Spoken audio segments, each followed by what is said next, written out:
Transmitting from the Mojave Wilderness in Joshua Tree, California, now is the time for Desert Oracle Radio, the voice of the desert. It's Friday night on the Mojave. And if you're visiting, or if you live out here but you can't remember where here is, welcome to the Mojave Desert. We're broadcasting from Joshua Tree, population 8,000, give or take several million annual drive-by visitors, and uncountable thousands who spend a weekend or a month in one of our charming roadside motels or national park campgrounds or Airbnb cabins. We're in the high desert, which is also a description of our upper altitude Mojave with its iconic Joshua tree, a tall and often sinister yucca plant.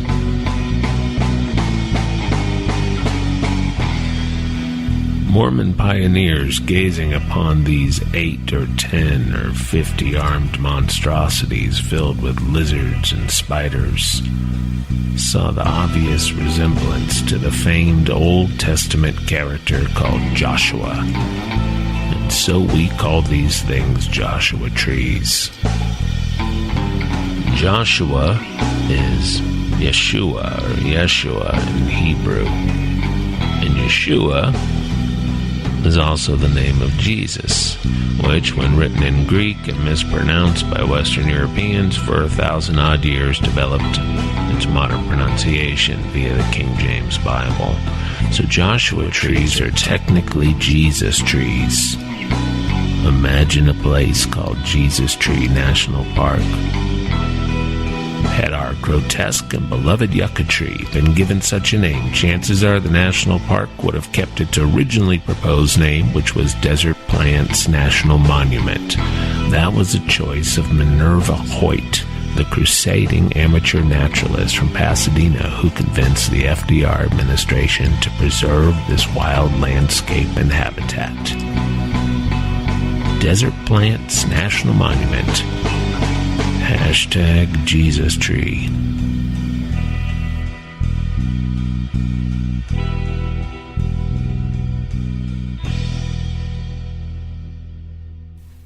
Now, there are a lot more Joshua trees in Mojave National Preserve than in Joshua Tree National Park. The Mojave Preserve has the largest, densest, protected Joshua tree forest in the world. To get there, you just head out east from 29 Palms.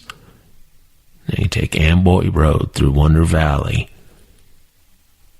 You're going to cross the railroad tracks and go up to Roy's, and then take a left on Kelbaker Road, and then take a right at Kelso Depot.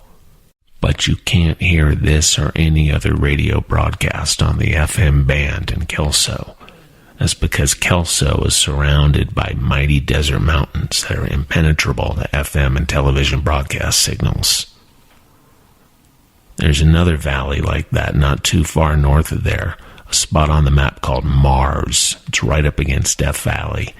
It is NASA's Goldstone facility, part of the Deep Space network of 3 such antenna complexes around the world. When astronauts first ventured into orbit and to the moon, Goldstone and its sister stations kept mission control in touch with the space pioneers.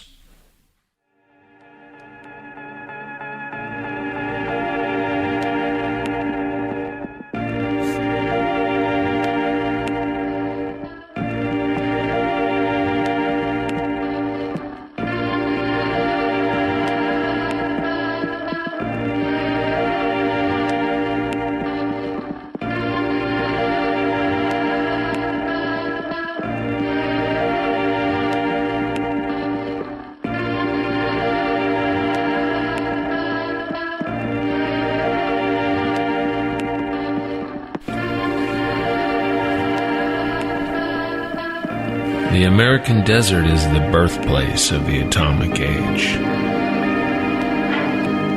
From the canyon country of Utah came the uranium, and from the salt flats at Wendover came the Enola Gay. The deserts of California and Nevada tested the planes and the pilots. But there is no Manhattan Project without New Mexico. First at the rustic boarding school where the great scientists came together at Los Alamos, and then at the Trinity site, the site of the very first detonation of a nuclear weapon.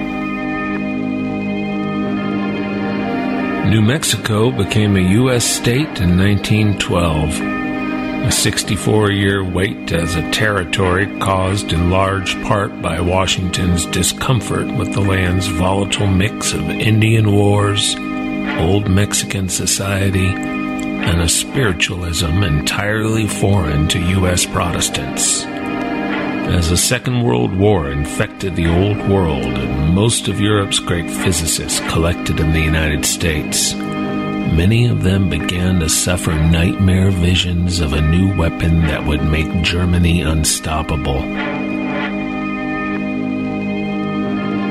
Washington would have to build the atomic bomb first. Much of the authority for this Manhattan Project fell to J. Robert Oppenheimer, a suspected communist and wealthy New York-born scientist who had ventured to New Mexico like so many other elites for the fashionable dry air cure at a guest ranch in 1922. He was so taken with his frontier adventure and the brilliant landscape, the cowboy life, and the arid climate that he later leased and eventually bought that little ranch near Cowles, New Mexico for himself.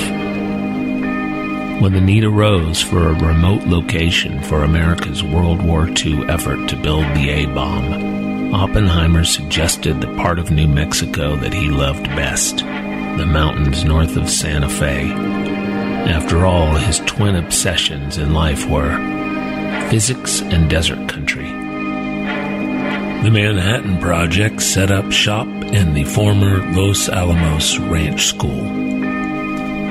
That rustic, all-boys school had many students of note, including Gore Vidal and William S. Burroughs.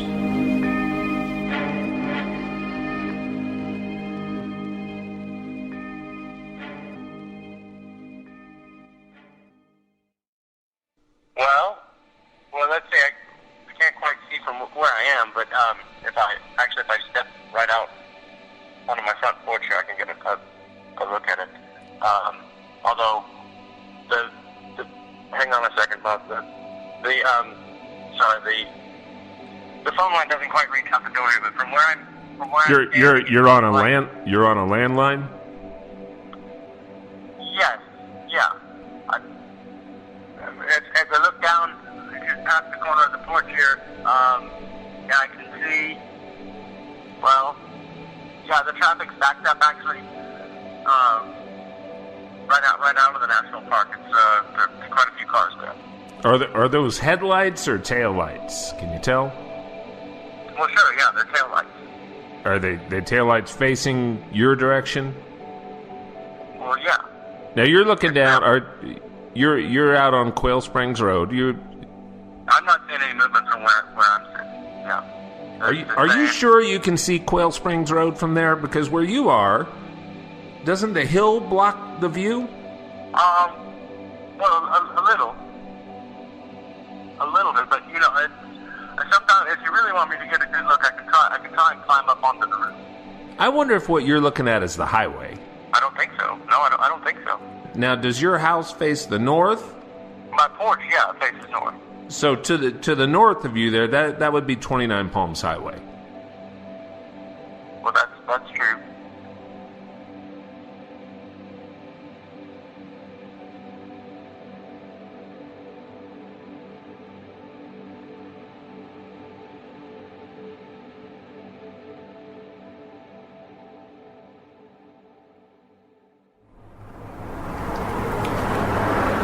This here is a 1949 homestead cabin. Just off Highway 62. Now, the road here used to be about 20 yards out.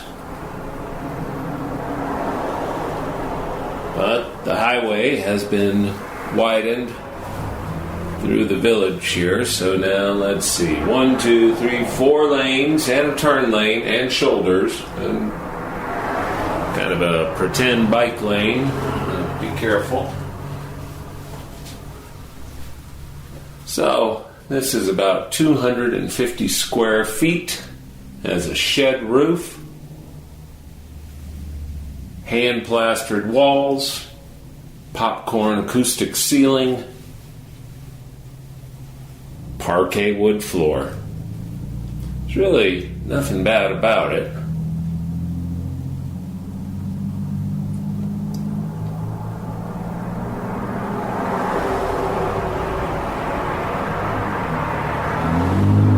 At times it can be a bit loud. During the daytime, mostly.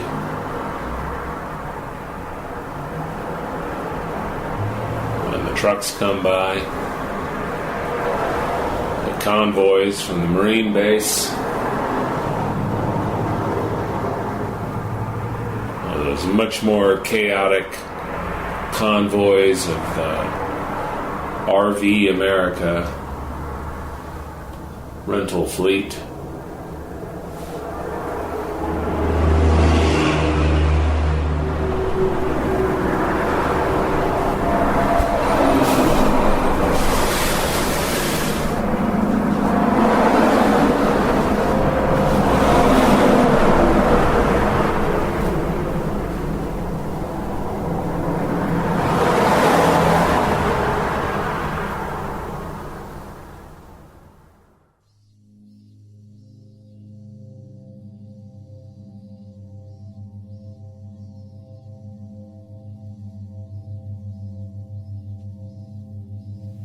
And now it's time for strange and unusual facts.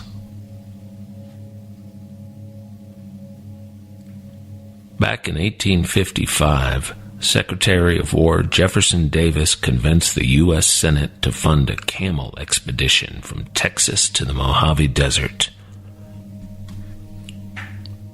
Both one-humped and two-humped camels were imported from the Middle East, along with both Arab and Turkish camel drivers.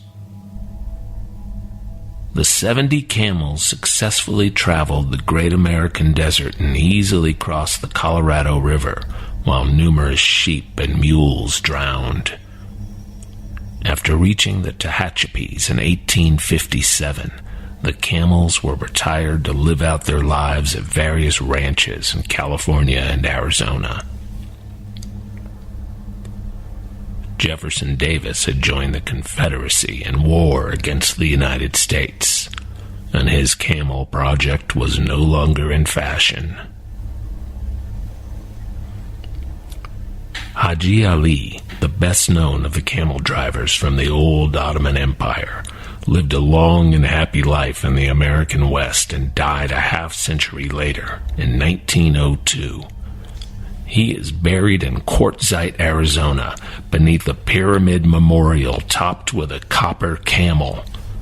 He kept some of his sturdy animals to the end, and he once used a couple of camels to break up an all-German picnic in Los Angeles after the German immigrants refused to invite him to lunch.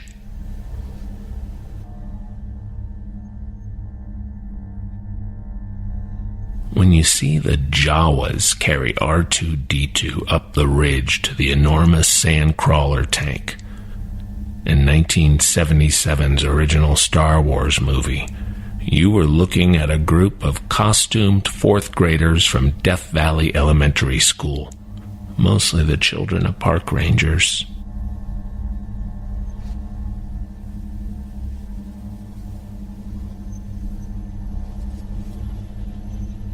Aldous Huxley, the British author of enduring fiction and non-fiction books including Brave New World and The Doors of Perception, he moved from Los Angeles to a 40-acre property in the high desert in 1940. and he produced several interesting works there, including his mystical essay, The Desert, and his charming fable, The Crows of Pear Blossom, still in print as a children's picture book some 70 years after its original publication.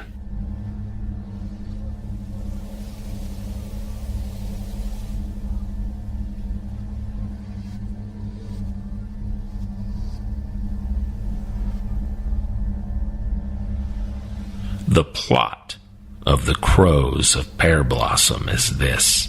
A rattlesnake is eating the crow's eggs. The crows suffer this assault for some time until discovering a way to kill the snake by tricking the viper into eating stones rather than eggs. And then the crows tie both ends of the still living snake to the tree branches, so that the poor creature is slowly torn apart by the weight of the stones within him. While the crows have lost dozens of potential children, at least they can celebrate their brutal victory over the rattlesnake. Huxley had very poor eyesight, and that might explain why he thought our enormous Mojave Desert ravens were the smaller corvid cousins more common to the western cities, the crows. You've heard the name Minerva Hoyt in your explorations of this area.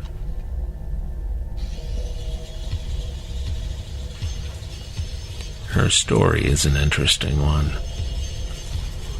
Minerva Hamilton Hoyt was a wealthy socialite living in Pasadena, but the death of her infant child and then her husband sent her into the desert wilderness seeking solace and inspiration. She found both and became a tireless explorer of and advocate for the southwestern deserts. Hoyt became no less than the first great desert conservationist, as crucial to the appreciation and protection of desert landscapes as John Muir was for the High Sierra. Her life after 1918 was one of dirt road adventure and big city campaigns. Hoyt traveled the arid lands and remote canyons only in the company of her African-American housekeeper. They camped together under open skies, exploring the now famous places that Hoyt would use her money and social status to promote as natural parks. While most remembered today for her success in convincing her friend Harold Ickes and President Franklin D. Roosevelt to create Joshua Tree National Monument, Hoyt also campaigned for two other vast desert parks that would become reality in her lifetime, Death Valley and Anza Borrego.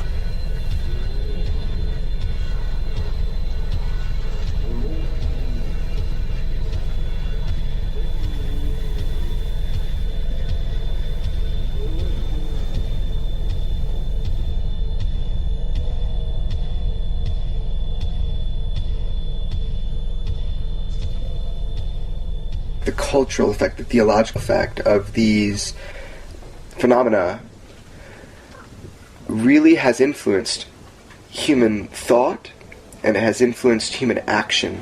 And there's even a sort of intervention within human warfare and conflict throughout history that is well documented. The phenomenon is not sociable, but at the same time, meaning it interacts with you on its own terms. But at the same time, it has influenced society to a degree that I don't think most people really understand.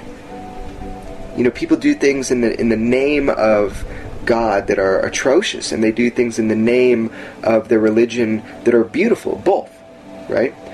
So the human vehicle, the interpretive human vehicle, it can be so flawed, because you can have an experience, but the moment you try to classify and organize that experience into a cohesive idea and then start acting from it, there's a lot of places that you can mess up. And that's what I've noticed, is that the phenomenon appears to be engaging humanity in a pattern of reinforcement. It is telling a story to us, but it is not always a cohesive story. So the idea that it is engaging humanity throughout time with this physical pattern of reinforcement means it's trying to influence us somehow. But just what is it doing? That's the big question. Somebody has an encounter that is so far outside the scope of general believability. There is a ridicule factor that has been infused into our culture quite intentionally. Sometimes, and usually, the experiences are far more bizarre than people report because it's acceptable to some degree to report a UFO, depending on your position in this world. Being a doctor or surgeon, you might not want to. They think you're not wrapped too tight, but you can cut into people, not good. You can fly a plane, not good. So pilots won't often talk about it, but they know about it. They've seen it. The other reason that we get these narrow accounts is because you see what you're looking at, man. We know what we see, but some of us can't even express our love for, our wives or our brothers or our friends. Emotions can be difficult because of the harm that has occurred within a human's life. So expressing or even defining what we're feeling emotionally can be difficult for people. And also, emotions are so subjective. They see something in the sky that's the size of a bus and is square like a refrigerator, and it's humming and sitting there, and they say, I must have hit my head. Because there's no way that could exist. There's no way. So oftentimes people start a story to me like, I'm going to tell you something that couldn't have possibly happened. For me, it's more about the people, because the experiences is hard to replicate, but the stories from the people, if I find them credible, I will try to amplify their voice, because I think it's a very important topic, this topic we're talking about. So all my work can be found at extraordinarybeliefs.com.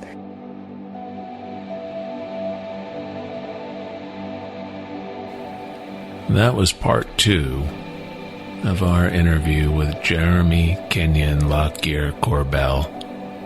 He's the documentary film director at extraordinarybeliefs.com.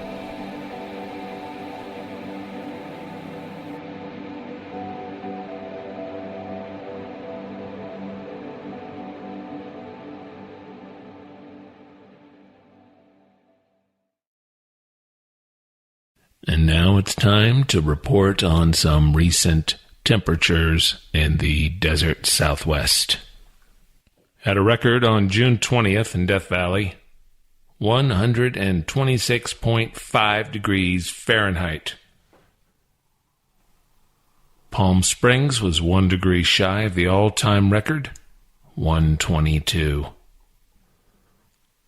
Tucson hit 116. Again, 1 degree short of an all-time record. 119 degrees in Phoenix, the city's 4th highest temperature ever recorded. That's according to the Weather Underground. There was an all-time temperature record recorded in San Diego County on June 21st from Ocotillo Wells in the desert east of San Diego. 124 degrees. Welcome to sunny San Diego. There have been power outages across the Southwest, wildfires, and of course, television weather reporters have gone out in the heat to cook eggs in different ways on their cars. And we know it gets hot, and some of us even like it when it gets this hot. But it's getting a little hotter than it used to be, and it's getting hotter earlier in the year than previously recorded. So get yourself some solar panels, get yourself a swamp cooler, save some money, save the planet, give a hoot. For as long as people have lived in the desert, they've been saying some terrible variation of, is it hot enough for you? Well, now it is.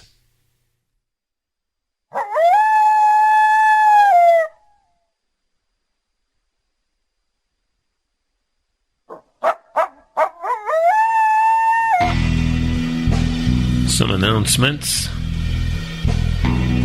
The program is supposed to begin at exactly 10 p.m. on this station, but that was not the case last week due to human and not technological error. That is why the program began at 10:30 p.m. last week, but we are assured that tonight and in the future, the program will begin reliably at or at least very near to 10 p.m. on Fridays.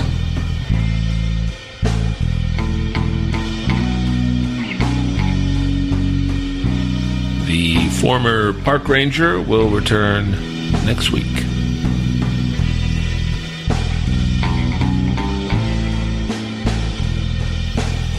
You can listen to our broadcast as a podcast, Desert Oracle Radio on iTunes. You click the right button and you'll get all the episodes for free, which is useful for those desert people currently on the road or on the lam. Wherever you are, make it sound like the desert.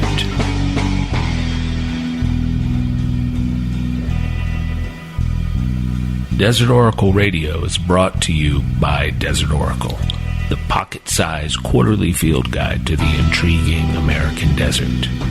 Subscribe for only $25 and you will receive 4 delightful issues.